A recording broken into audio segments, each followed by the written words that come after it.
them is the right to tell what they do not want to hear. CNN, MSNBC, Fox News. Tired of the same repetitive government narratives? Then wave goodbye to the distractions and rhetoric of corporate media. For this is Anti-Media Radio.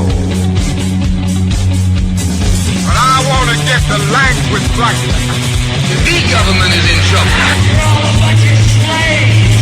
Bunch of slaves! What we need in the United States is not violence and lawlessness, but is love and wisdom and compassion toward one another. What's your definition of media? And now, here's your host, S.M. Gibson.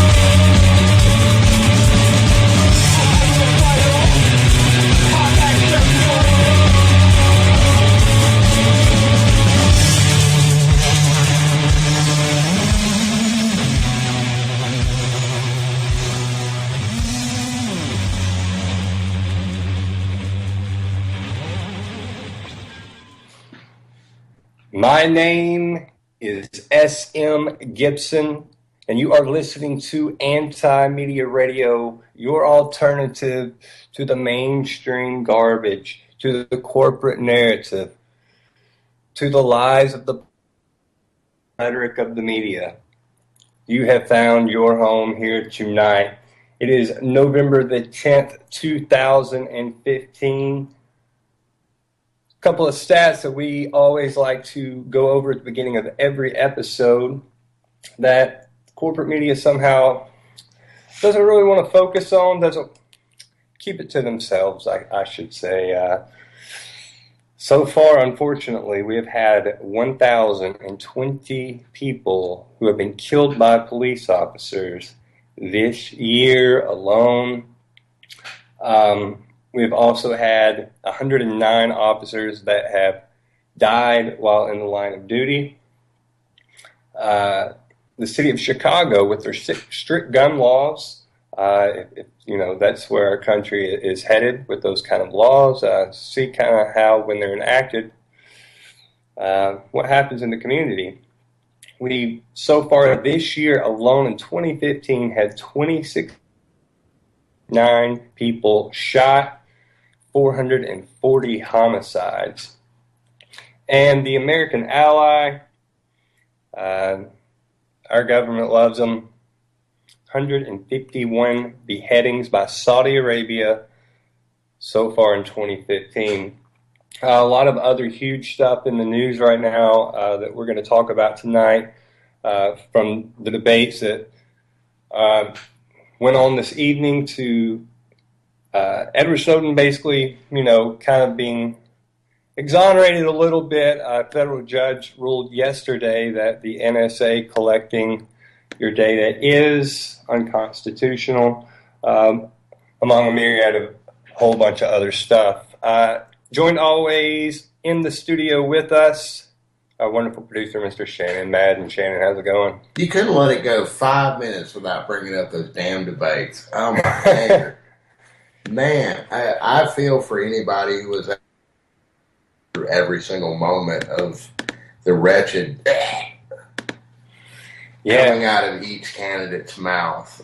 Flat tax is a new thing now. Gee, this is the first time I've heard everybody talking about a flat tax on that stage. Yeah, we know how that's going to happen. Yeah, and yeah. The golden boy they've chosen, Rubio, is not going to. He ain't having no part of that, buddy. I got $1 trillion lined up for defense right now.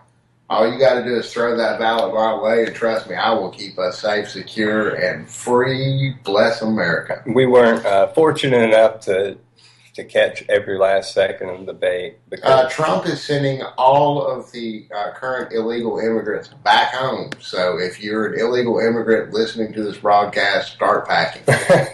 Donald Trump's the wall's going up, and you're going to be on Donald the other Trump's side of is, it when it's all said and done. not Or if you decide to them. stick around and decide to vote for other candidates, then you're going to be penalized. Either way, it's going to cost you some money, or it's going to cost you a trip back to Mexico. One of the two. The most entertaining part of the debate that I caught was when they were asking Trump about the TPP, which last episode last week we covered it in detail. You can catch it on YouTube if you want to go and check out last week's episode where we talked in depth about the TPP And all other anti-media radio broadcasts. But we had Trump talking China this, China that, China this with the TPP in regards to it.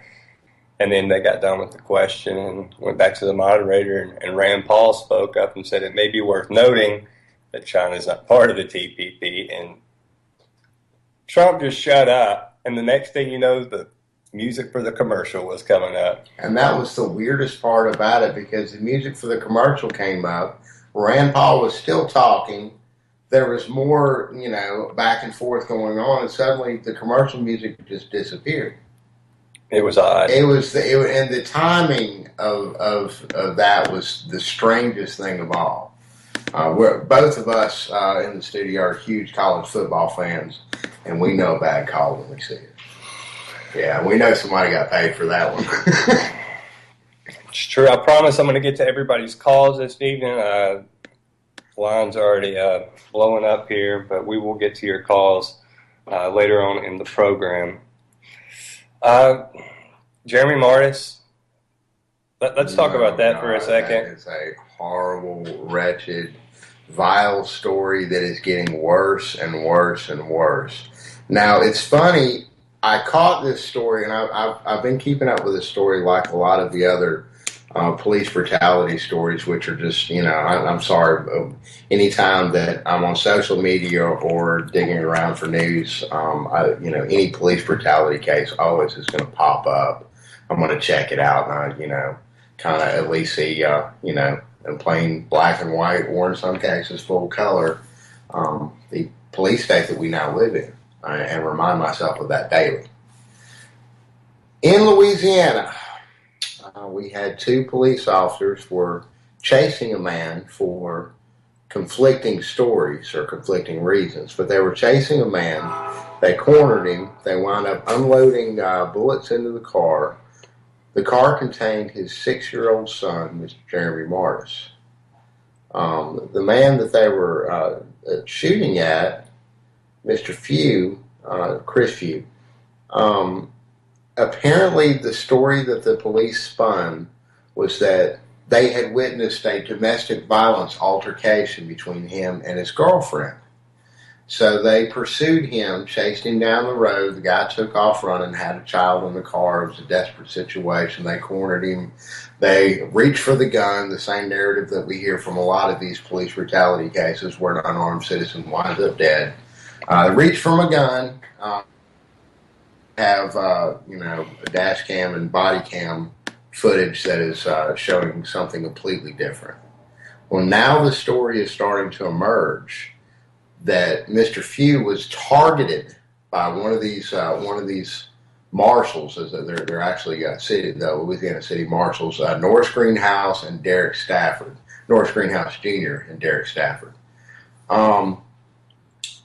Apparently, one of them had, and this is the story has not been completely confirmed, but we've already seen stories about that. There's more to the story. There's more to the story. Well, there's been a few sources that have reported. Please go do your own research.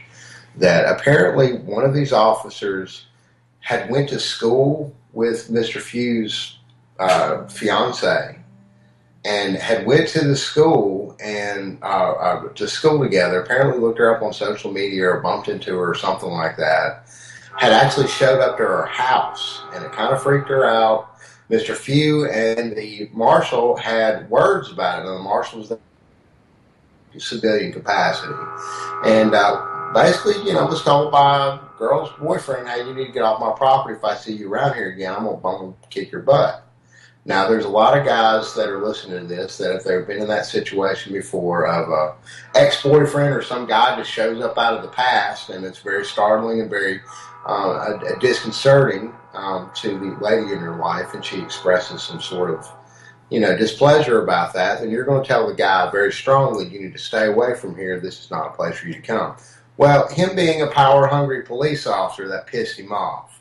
So they eventually, and as the story is now starting to slowly emerge, the story goes that apparently he finally cornered him. Basically, they got behind him, chased him down the road. I don't know if the guy looked in his rearview mirror, Mr. Few looked in his rearview mirror and saw that same guy and freaked out and took off running, but apparently they chased him down the road a good ways. And when they finally stopped him at a dead-end street, they unloaded, I believe, car. Mr. Few has survived. His 6-year-old son, Jeremy Martis, has not. He's dead. And I mean, that's all indication is Chris Few had his hands up in the air. I mean, that's what we're being kind of told right now. The two officers, I believe they're both on, $1 million bond right now. So they have him picked up.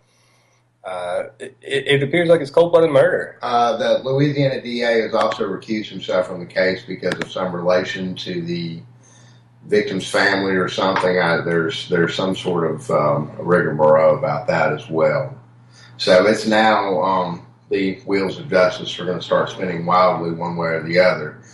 We hope that justice is served in this case, as is not served in so many other cases like it, where police officers are allowed to walk, that force was justified, things are swept under the rug, all of the records are tidied up and filed away, and that person just becomes another casualty, an unarmed citizen murdered by a power-hungry police officer. When describing the body camera footage from the shooting, the state police superintendent, Michael Edmondson, said that it was the most disturbing thing I've seen, and I'll leave it at that. So that's pretty strong. It because is. Usually the narrative will come straight out of the police. Like, well, we want to get all the facts in this case before we make judgment, and blah, blah, this. And they'll always try to spin it in a very neutral or in some cases a positive way. Well, no, we believe that our officer was fully justified, blah, blah, this, that, and the other. And,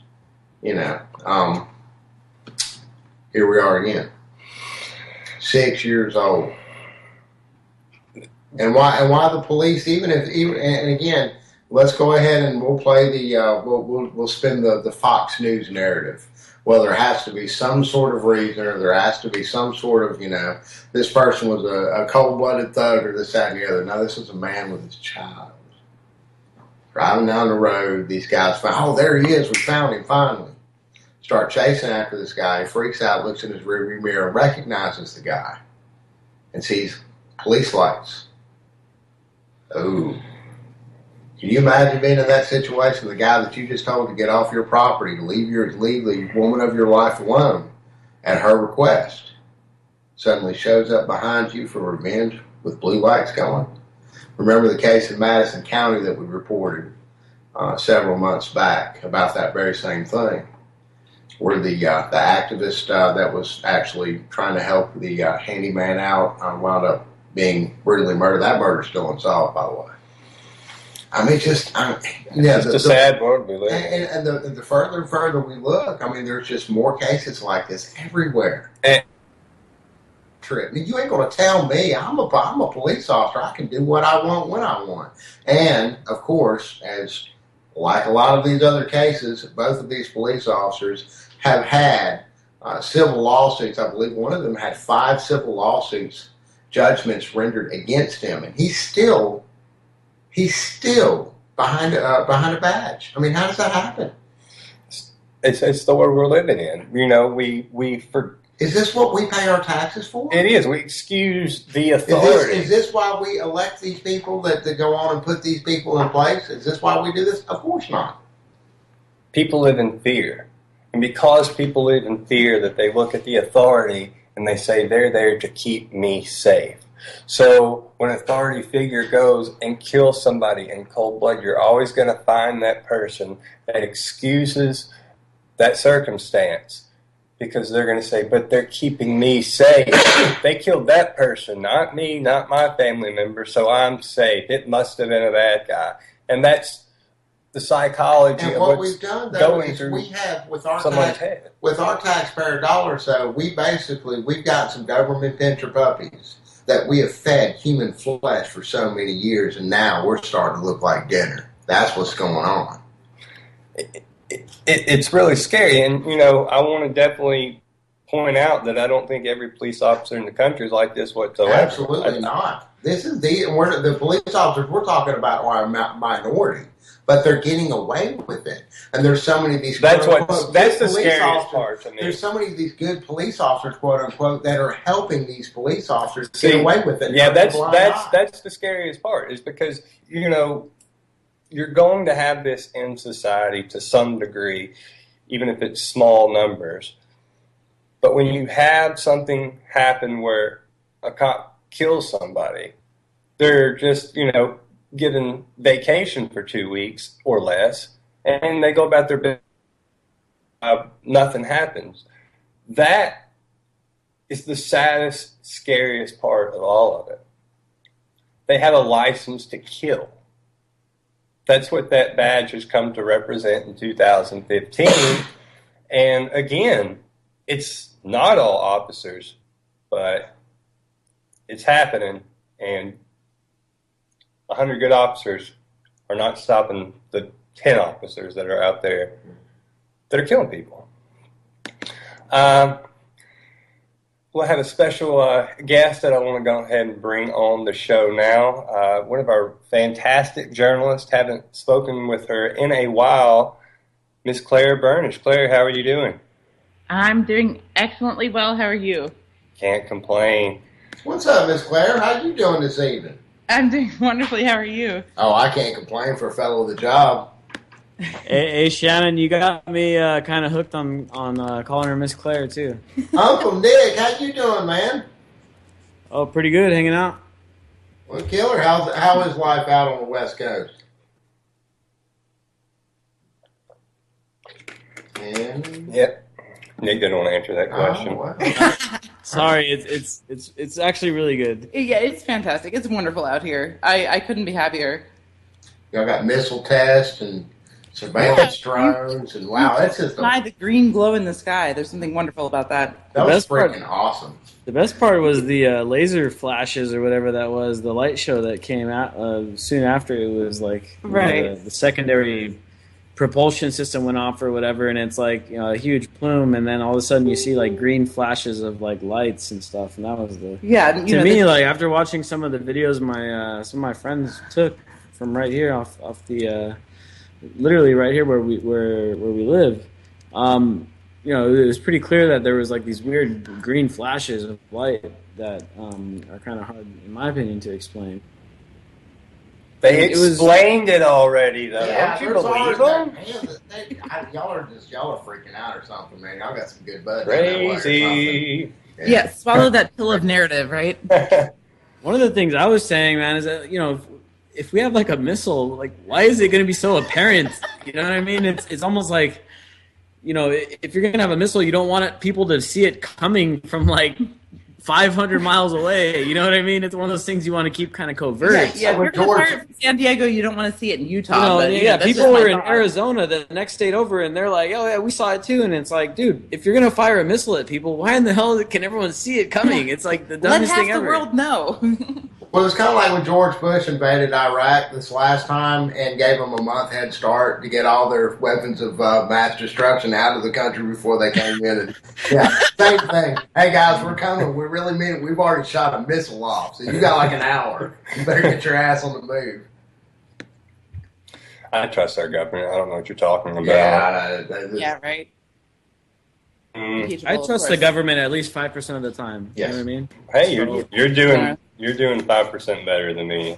Yeah, I'm a little below average because Congress has like an approval rating of about 13%, right? Yeah, so but that's a rise. I'm a little before below it was like average. 7% or something. So they're up this year. I mean, they're only up to 13%, but they're up.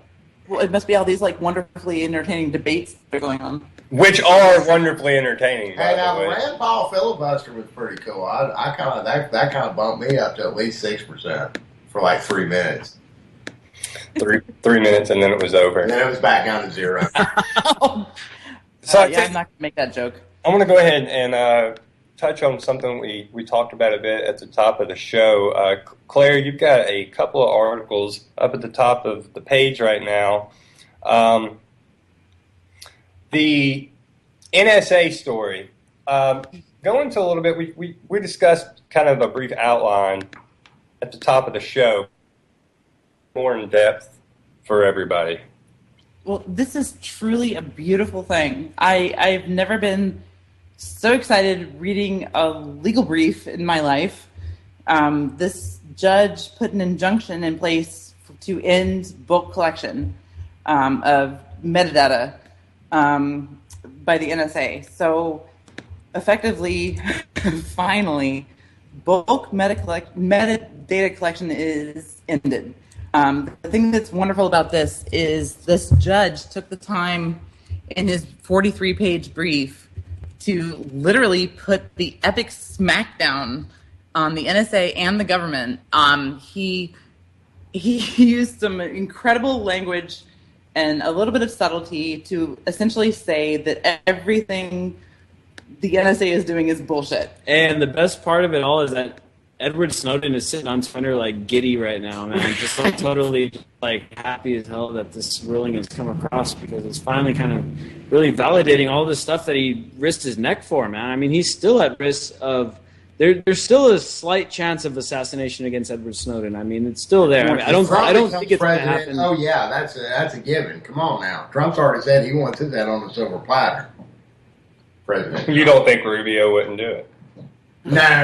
Well, I mean, there's also a chance that Snowden is just a grain storage drone. You know, he's not even a real person. He's just a drone created by the government to store grain. And he doesn't blink very often. I've noticed that. Man, this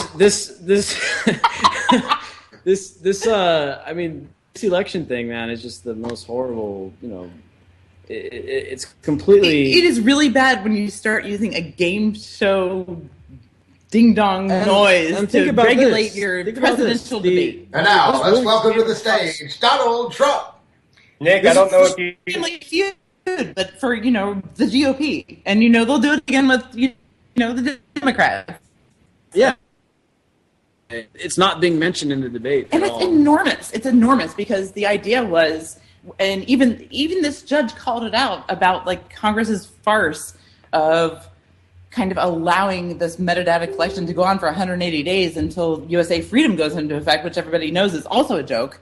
But, it's like this judge called out all of the... Is it called Operation USA Freedom, or is it just the USA Freedom Act? Right? Well, they just had to drop the operation. They should call it Operation American Freedom because, unfortunately, this bill privatizes the data collection of all of America. So basically what they're doing with this bill is they're saying, look, we're not going to have the NSA collecting your data. We're just going to have the service providers collecting the data for you, and whenever the hell we want it, we just grab it from them. And interestingly, actually, in this judgment, part of the problem with this was in 2013, this exact same federal judge ruled that the NSA collection was not only unconstitutional, but virtually Orwellian. So this judge actually knows what's up. Like, I really like this guy now. And so we had this in place in 2013, but then in late August of this year, his ruling was reversed by an appeals court because they said that the people who had brought the original lawsuit against the NSA did not have the legal standing to do so. They had no place to make this constitutional argument. So then this, they get the chance to go back in. They have everything in order. They amend the lawsuit. They go back in and they say, this is ridiculous. We need to end this collection. And the judge is basically coaching the lawyer, telling him as the trial goes on exactly what he needs to do to make sure that this collection will be stopped. So basically what the story shows me, man, and like this guy put out a comment after the ruling that was like over 40 pages long, and like this one judge, I can't speak for the whole, because we all know the court system is messed up. But this one judge that just ruled on Monday against the NSA, he's actually on our side. Yeah, he's like at least to me, he's like my next hero next to Edward Snowden. Just to read one quote that he says, to be sure, the very purpose of the Fourth Amendment would be undermined were this court to defer to Congress's determination that individual liberty should be sacrificed to better combat today's evil. So essentially, even though it's a misquoted thing, the trade-off between security for liberty, he's essentially saying that's correct and the NSA is wrong, and everybody should be vindicated and they need to just quit right now. So this is really a beautiful thing, and I could not have been happier with the ruling itself. He did not hold back. He did not make it like a subtle point. He made it a direct, scathing argument and derision against the NSA, and I'm thrilled. That's absolutely great news. Me being the cynic that I am, I'm just like the same thing I am. I mean, it's just going to go to the back room now in Langley, and it's going set up as a bakery. But how much government money? How much money has the government appropriated for this? They have that huge facility sitting in Utah that they're not just going to be like, oh well, we can't do this anymore. What about Sorry, guys. Here in Alabama? What about the Google metadata collection? Well, that's what the Freedom Act is helping. Well, the NSA complex that everybody knows, the big black mirrored sort of building near Washington or in Maryland or whatever, for many years, the NSA actually denied it existed, despite the fact that, millions of people passed by it on their way to work. So they're in this incredible state of, we are trying to do what we want to do and ignore all of you, and, you don't see us, but, this judge is like, everybody's onto your game. Nobody's buying your bullshit. Cut it out. And it's just the most amazing thing. I recommend everybody read this ruling. It's worth it.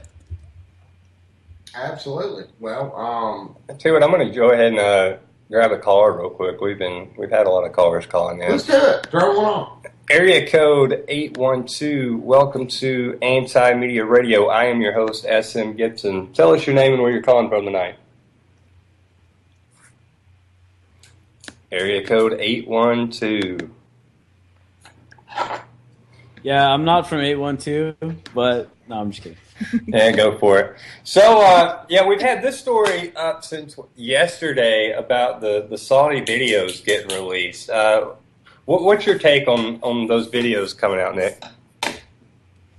The beheadings? Yeah. I mean, damn, dude, it always brings me back to this selective view on human rights, I guess you could say. When it comes to Saudi Arabia and when it comes to our foreign policy, we recently overthrew the government of Libya, strictly on the basis of they had violated human rights. Protesters, it's kind of ironic to see that while we overthrow the government of Libya and overthrow Gaddafi, and now of course Libya has fallen into this horrible, basically a failed state. There's it's not just a civil war. It's so complex. It's beyond a civil war. There's over 10 different warring factions in this country now. Now that Gaddafi is gone, the whole country has fallen into complete chaos. And we overthrow that government because of what we claim are human rights abuses. And then at the same time, we see this video surface recently. You can find it through the anti-media. The video was in there. I took it out today just because we don't want to go too far into the realm of brutal, imagery and that kind of thing. But, at the same time that we overthrow a government of Libya, we do business. And when I say business, it's a lot of business, right? I mean, as referenced in the article, it's billions and billions of dollars in arms deals alone, not even counting the oil and all the other stuff that we do business with them. In arms alone, we're talking about excess of $10 billion with Saudi Arabia. And so, we see these beheading videos come out, and it's if anybody in their right mind sees someone being beheaded in a country, it's holy shit, what? That's horrible. That must be ISIS or something that the media tells us is a really bad place. You know what I mean? And it's a public execution too. That is is important to this story. It's just like, hey, what are you doing on a Tuesday afternoon? We're going to haul 3 guys out here and chop their heads off. Come watch. Yeah, and I mean, it's like nobody's going to see that on TV and say, oh, that's got to be a country that we're probably like invading, or that that's something that we should be attacking. The fact of the matter is they're not going to see this on TV. They see the ISIS beheadings videos on TV. Leaks about them doing public beheadings.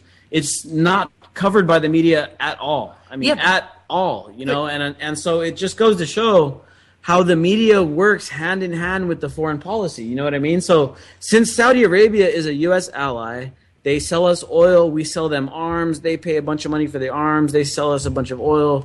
And we have all these interconnected links to that country, and we all know that Bush was heavily tied to them. It's come to light that Hillary Clinton, through the Clinton Foundation, is heavily tied to those interests over there. So there's a heavy influence within the government with these guys. For all we know, Rubio, who could very well be the next president, he mentioned the Project for New American Century like 3 times in one time slot. He had like a 1 minute, less than 30 seconds. He had like a 1 minute speaking time frame, and he literally mentioned the New American Century 3 times in 1 minute. And so, we're starting to see what these underlying things that are coming through right now. About human rights, we would not be friends with Saudi Arabia. We would not be friends with Israel. You know what I mean? We would be completely shunning these countries and saying, look, you guys are killing a bunch of people. Israel killed like 3,000 people last summer, and a bunch of the people were children. And Saudi Arabia is conducting multiple war crimes on basically a regular basis within Yemen. And why are we selling them tens of billions of dollars in arms? You know what I mean? And if we actually cared about human rights, so we got to throw that whole argument out of the picture. We are not operating on a human rights basis on foreign policy, and there's really no argumenting that fact. I mean, we are operating on a geopolitical, corporate interest-based basis. And all the moves that they're doing, it's not to make democracy, it's not to protect your freedom, it's not to bring freedom to people in Afghanistan. Pure hegemony. That's not the case, because if you look at The Intercept, you see that short documentary they made on that blimp, that surveillance blimp. You know how we had that blimp get loose a while back from Maryland? Yep. So in Afghanistan, they fly these blimps literally 24 hours a day, and they're surveillance blimps, and they put propaganda into the media in Afghanistan that basically makes the people think that this blimp can see every single person's actions every single moment of the day, and so they self-censor their own actions because of this blimp. It's a similar action to what they did out here in the Southwest, where it's that whole crazy missile test thing. It's missile test. These shows of power, quote unquote power.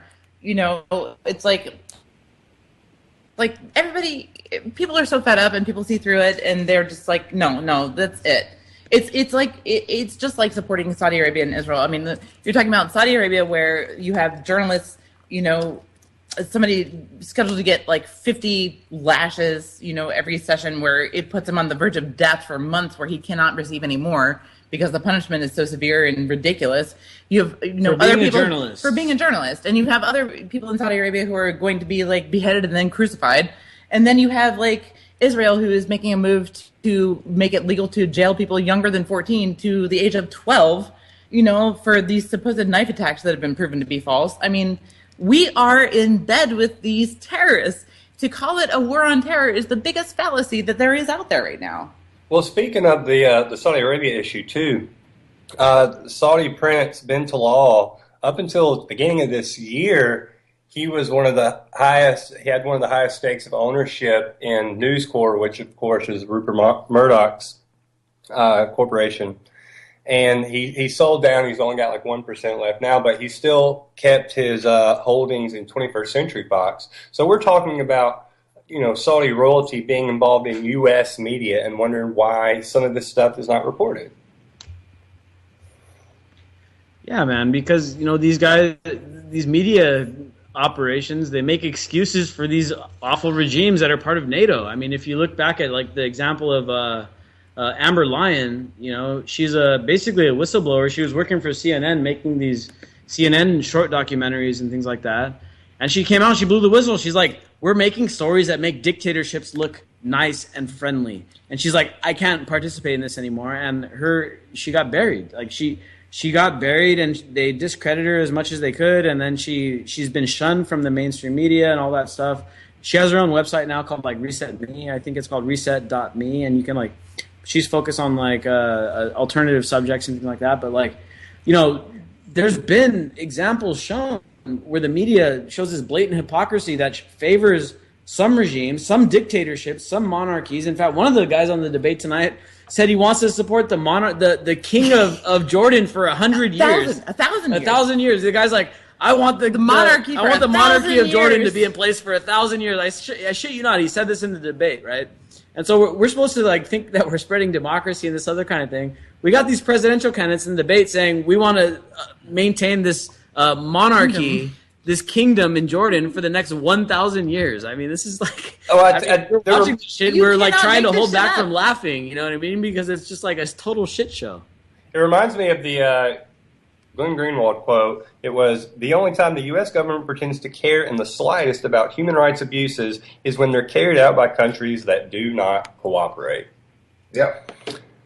And that's true. That's true for sure. But, you know, there's also something that's being ignored entirely by the media, and it's been a year. There was an American journalist who was working undercover on the Syrian-Turkey border, and her name is Serena Shim, and she found that it appeared to be from the footage, and now the footage is missing, keep in mind, but she found evidence that UN vehicles, like official UN vehicles, were transporting arms across the border to ISIS. And she apparently had information about this, and she'd been in the area for a very long time, and suddenly she dies in a car accident that her cousin was involved in as well. And you know, it was so underreported by the media, and it almost has to be by design. It was completely ignored. It wasn't underreported. It was completely ignored. I mean, this is an American journalist there, female American journalist, who's being completely ignored by the media. She was obviously killed. You remember when the dude got his head cut off by ISIS? I can't remember his name. He was a pretty obscure journalist, right? Yeah. I'm not trying to degrade his work or anything like that. But all I'm saying is that we got to look at the selective coverage by the media, right? So we see this story where the dude got his head cut off by ISIS, and it's like, we're not supposed to show you this video, but here it is anyway on CNN for 24 hours. I believe it was.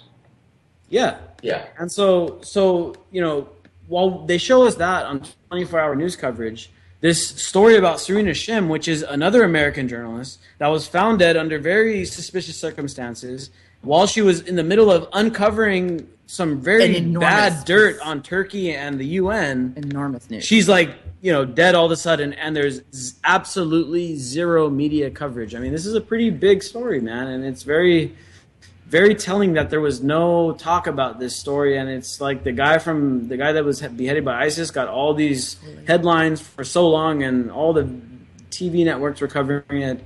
And this story gets absolutely nothing. It's very suspicious. It also because, I mean, you know, not only was she working undercover, she was trusted by a lot of the locals and very well respected. What she was uncovering was really well known, apparently, in the area where she was reporting. But obviously, they were trying to keep it under wraps. And then she gets in a car wreck and is killed. And they manufacture pictures to show, like, what had happened in the wreck. Like, what originally happened, the photos looked differently than how the narrative ended up being propagated. Now, keep in mind, when did this happen? It happened. It was a year ago. It was a year ago. It's just past the anniversary of her death. This is before we started finding out that there was that leak from the DIA, the Defense Intelligence Agency, that was saying, look, we suspect that ISIS will be a side effect of our policies out there, and they went forward with them anyway. You know, and they desired the rise of a caliphate state. This is before the admissions that the CIA was funding the rebels and all that kind of thing. It's stuff that we talked about a long time ago, but it's stuff that hasn't been mainstream information for that long. So, I mean, most likely what she witnessed was UN vehicles bringing weapons for Syrian rebels. Well, that's actually, that's the thing, is that it was as if the narrative locally was Syrian rebels, but it was more deeply ISIS. Like, she'd actually uncovered evidence that it was ISIS that was being supplied with these weapons. I mean, this was an enormous deal. And, coincidentally, she's a journalist, and she gets in a car wreck, and, there's no evidence in her car of what she found, of course. Her recordings were never found. I mean, even though she'd reported on it. I guess we can leave it at this, I guess. And I guess it's very coincidental. Let's just say this. It's very coincidental that the United States government tried to overthrow the government of Syria in 2013. We all remember that. Scott made the meme, the No War with Syria meme with the green peace sign that literally, I don't know how many hundreds of thousands of people made their profile picture. We were very much a part of that. It seems very coincidental, to say the least, that they went from, okay, we got to overthrow the Syrian government, to, oh shit, the American people don't support that. And then it was like, a year later where they're like, oh my God, ISIS, we got to go into Syria because ISIS is there and we got to stop ISIS, and it has nothing to do with Assad. And Obama has reiterated this so many times. How many times has Obama said it? We are not, it's not about Assad. We just want to support rebels that are going to fight against ISIS. And you wonder why the hell does the U.S., what geopolitical interest does the United States have in fighting it against ISIS? And don't get me wrong, there are some, because ISIS does control a few oil fields and that kind of thing, but for the most part, it's very minimal. I have to bring up here, I think this is incredibly relevant. A few months ago, I wrote on the Law of War manual and how things changed, and they literally classified journalists in the same category as ISIS.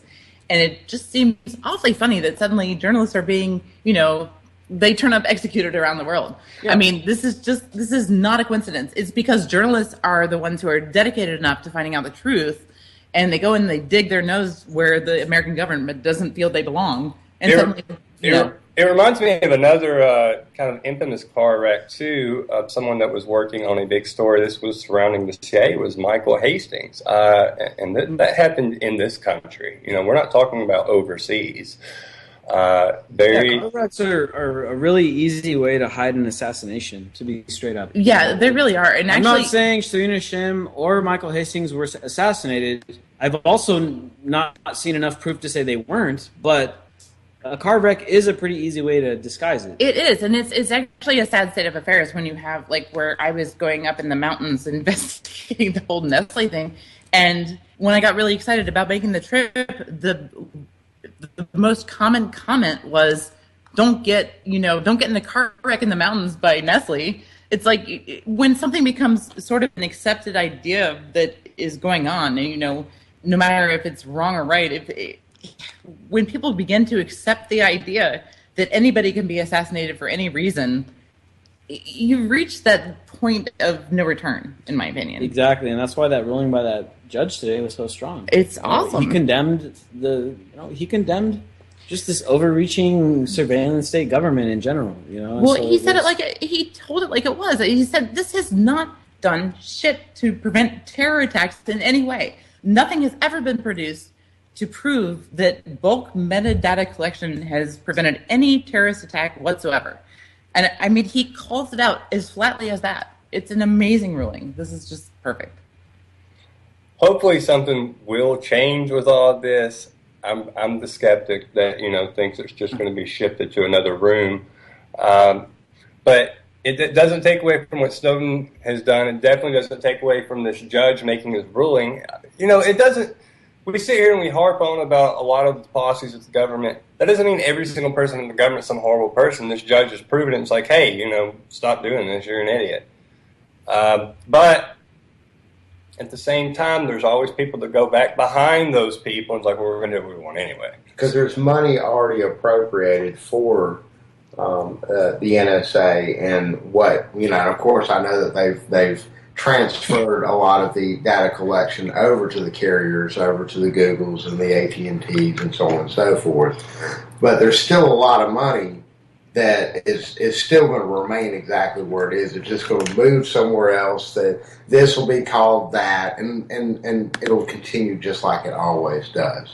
The government's just and actually they're not going to get to be as overt about it for at least for the time being, until we have another Freedom Act roll down the pipe. Well, it's not like they were a bird about it in the first place. It just, it was conspiracy. It was, if you think that the government's collecting your information and, keeping tabs on you and able to spy on you at any moment, you're crazy. You're a conspiracy theorist. And then Edward Snowden comes out and is like, hey, guess what they're doing? I've got the paperwork to prove it. And then all the crazy people were vindicated. And now I think we want to see the government go to a spot where they're like, okay, we're not doing this anymore. Let's go back to the way things were.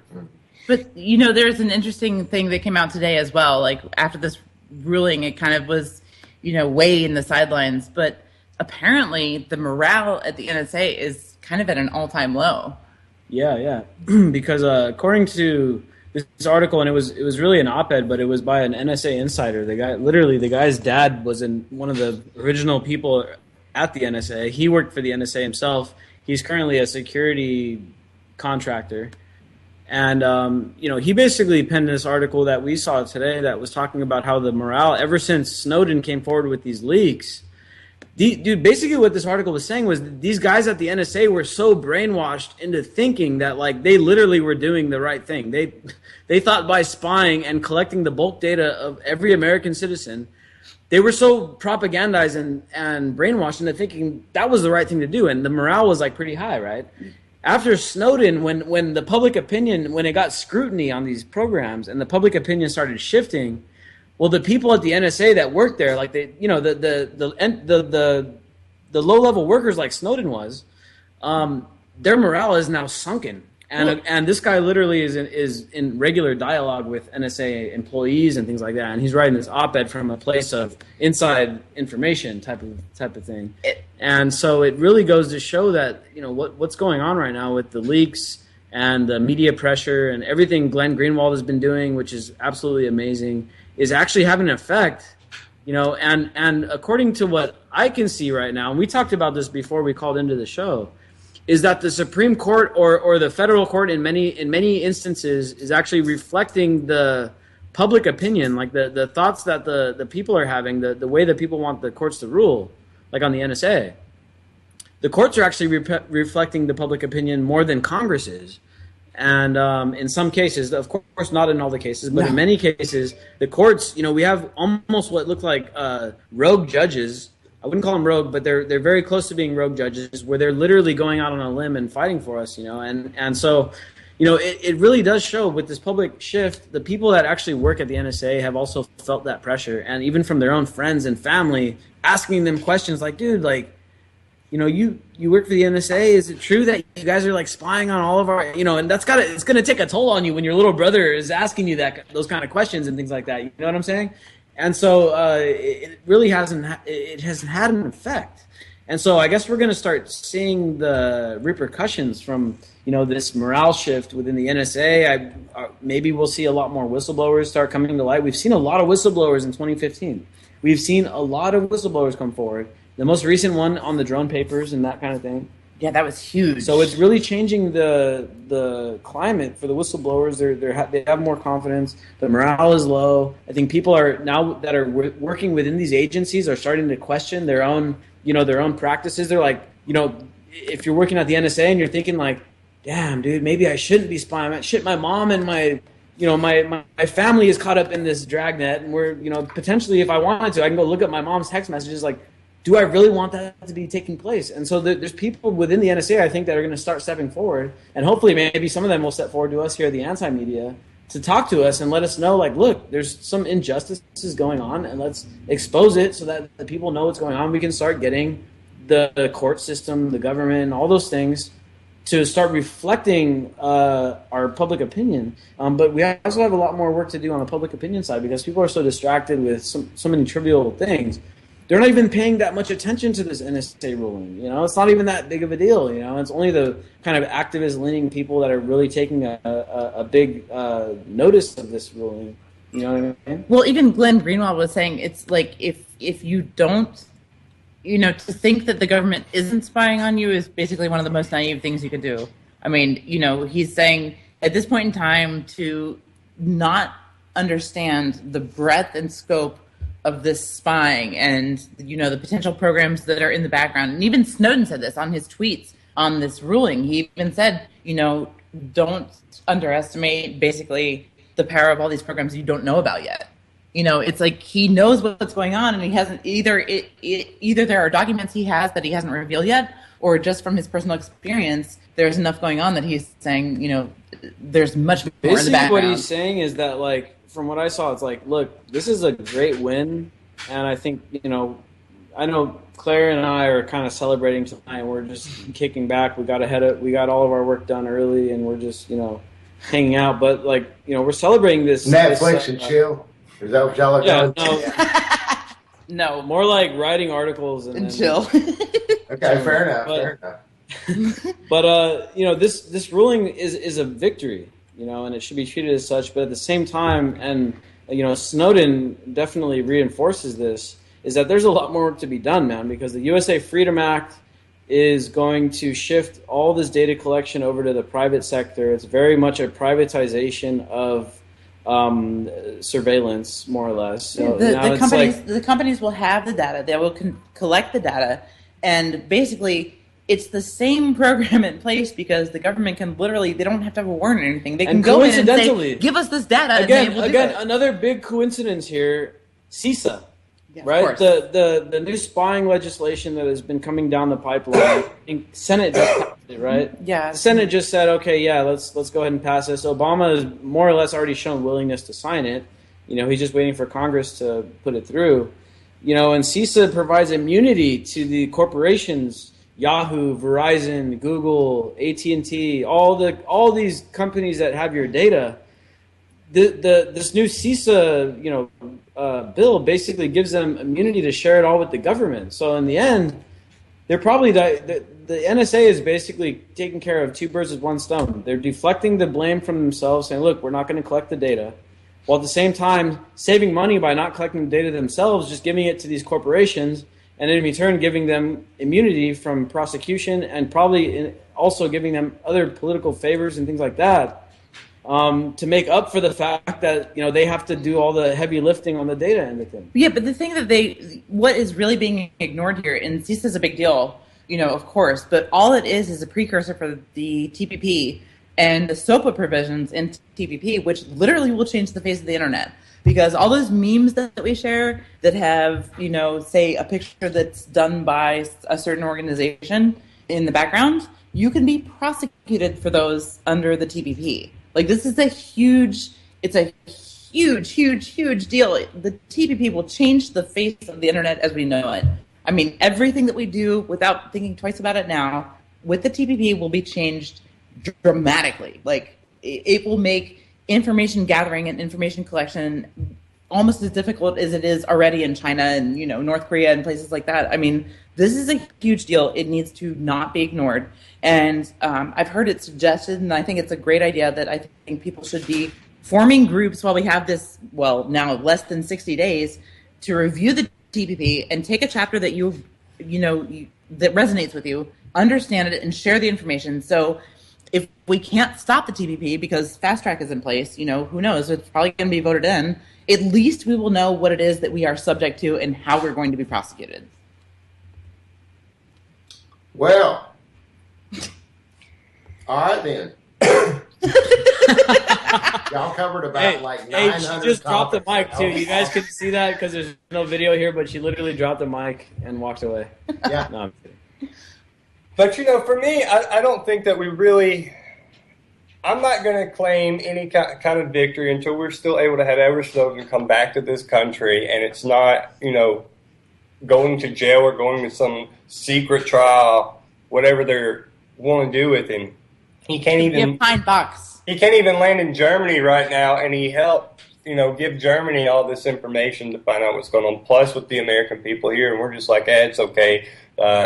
Trump wants to kill this guy. I'm reading I'm on the article page on the Anti-Media, the one regarding the NSA ruling here. I'm reading the comment at the bottom. And the guy is saying, nothing will change until those who authorized and did such things are brought to justice and Snowden is exonerated. As the guilty will, of course, never be held accountable, Snowden will never be free. just the way things are. That's it. You know, James Clapper got a promotion after lying to Congress about this right before Snowden, you know, gave us the revelation of what was going on. Yeah, it's the big like gold medal of like, you did good with your propaganda, man. And propaganda gold star. Yeah. It is. He got, and that's the thing. We've got idiot Obama over here saying, "I'm going to protect whistleblowers." You've got a whistleblower over in Russia. You've got the guy that lied to Congress giving him a promotion. It's like, what a joke of what's going on here. And I don't know if y'all caught this in the debate tonight. Speaking of the TPP, real quick, was the moment Trump went on about it. They asked him what his thoughts were, and he said it was terrible. And, so he asked him why it was terrible, and he gave his whole China speech, and they ended the question, and we're moving on. And Rand Paul pipes up and goes, by the way, China is definitely not in the TPP. And the whole place just went silent. And they tried to go to commercial, but it didn't really work out. But yeah, so Trump's just talking about China and the TPP. I'm still a little creepy. Yeah, man. Who was it? One of the other candidates mentioned how basically the TPP is going to be used to contain China economically. Right, they called it like, I can't remember. Oh no, it was either Rubio or Cruz, I thought. Yeah, one of these guys was like, yeah, we need the TPP because we're going to use it to geopolitically contain China. And I was like, oh my God, someone's finally talking the truth out there. Right, because they upgraded Malaysia on the human rights scale from a tier 3 country, which is like the worst violator of human rights. They arbitrarily just like inflated their number to a tier 2 because Malaysia is a strategically vital country for military and trade and economics and everything else. Malaysia basically overlays the entire China Sea. Right, I mean, so it has islands throughout the whole place. I mean, this is when it comes to marine law and that kind of thing. Malaysia is one of the strongest countries out there because they got all these islands spread across this huge area. Despite that, they practice human slavery and sexual slavery and everything else. Despite the fact, just like with Saudi Arabia, Malaysia is one of the biggest human rights abusers in the world when it comes to slave labor, child labor, sex trafficking, all of the worst things in the entire world, and we're like, oh yeah, let's include them in the TPP. Yeah, our U.S. government has an infinity for them. Yeah, and so the entire TPP public relations fiasco going on right now is pitching the whole thing as a jobs creation bill, and it's going to fix the economy. Same exact shit they told us about NAFTA. You know what I mean? And NAFTA has very mixed results, and I think NAFTA has been a net negative. With the things that have gone on with NAFTA, I think it's actually had a negative effect on the economy, both of the U.S. and all the countries involved in it. But the TPP is being pitched as this thing to fix the economy and create jobs and all this other thing. And then one of these candidates off script, he's saying no, we need this thing to geopolitically contain China, more or less. And that's something we've been saying on the Anti-Media for a while. And this is exactly what it is. It's not about creating jobs. And if you think it's about creating jobs, I mean, that's a pretty naive spectacle because the government isn't out there to create jobs. Yeah, they're out there to preserve the empire. They're doing geopolitical maneuvering over there, and that's exactly what the TPP is. It's all about American hegemony and how America can rule the world, as if having double the budget of the next 10 countries combined for military. I mean, we heard tonight on the debate, what was it? Carly Fiorina is talking about, well, we need to make sure that we're the strongest country in the world. And she went off on 15 different countries. She's we need to increase our military budget to all these 15 countries. It's we already have that. We already have that in place. Everybody already hates us. Throw money at the problem. That's how they look at every single thing. But it's all about making money. That's the bottom line, and they're there to keep their hands in the pot to keep these corporations making money. I don't think they're concerned about the TPP and selling it to people now as far as the whole jobs argument in this. I don't think they care because all it takes is Obama at this point. Congress gave away their power, and, just here it is, sign it or don't sign it. Well, no, they have they're going to have to down. Yeah. The Congress has an up or down option. This is all they have. They don't have the ability to amend it. They passed that fast track thing, so now it's up or down. They either vote for it or they don't vote for it. And they have no way to throw anything out. They can't negotiate any part of it. They have to agree one way or the other. Yeah, and so, the chances are, according to what we know about the oligarchy here in the United States, they don't really represent the will of the American people. They represent the will of special interests. Special interest is lobbying majorly for the TPP, so, you could expect that's the direction it's going to go. Well, we've got just a couple minutes here. We are running out of time. Shannon, any last thoughts before we go tonight, sir? Y'all keep it real, seriously, because I know the GOP crap real. That's for sure. We will be back on Thursday. Thank you so much, Nick. Thank you so much, Claire. Same Anti-Media time. This is your host, SM Gibson. Anti-Media Radio. Ow. No, through the stereo. Yo, here we go through the stereo.